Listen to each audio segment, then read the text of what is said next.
தனி பெரும் கட்சியாக நின்னு 108 தொகுதி வாங்கியிருக்கோம். தனி பெரும் கட்சி, வெறும் இளைஞர்கள் மட்டும்.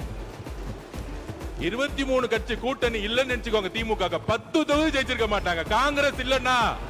காங்கிரஸ் இல்லன்னா, விசிகே இல்லன்னா, கம்யூனிஸ்ட் இல்லன்னா, ஐஎம்எல் இல்லன்னா, சென்னையிலே சொல்றேன், சென்னையிலே இஸ்லாமியர்கள் ஏன் ஓட்டு போட்டாங்க தெரியுமா?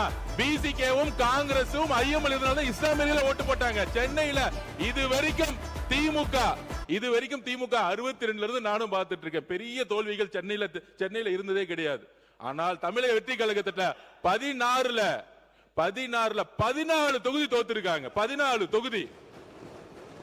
அப்ப திமுகக்கு இந்த கூட்டணி கட்சி இல்லன்னு நினைச்சுக்கோங்க. கூட்டணி கட்சி கிட்ட இருந்து 15% வரும். அந்த 15% இல்லன்னு நினைச்சுக்கோங்க. சென்னையில அந்த 2 தொகுதி கூட ஜெயிச்சிருக்க முடியாது. தமிழ்நாட்டுல 10 தொகுதி ஜெயிச்சிருக்க முடியாது. நீங்க இன்னைக்கு எதிர்க்கட்சியா உட்கார்ந்தது காரணம் காங்கிரஸ், நீங்க எதிர்க்கட்சியா உட்கார்ந்தது காரணம் கம்யூனிஸ்ட், நீங்க எதிர்க்கட்சியா உட்கார்ந்தது காரணம் ஐஎம்எல், நீங்க எதிர்க்கட்சியா உட்கார்ந்தது காரணம் விசிகே, நீங்க எதிர்க்கட்சியா உட்கார்ந்தது காரணம் கூட்டணி. இதான் ஞாபகம் வச்சுக்கோங்க.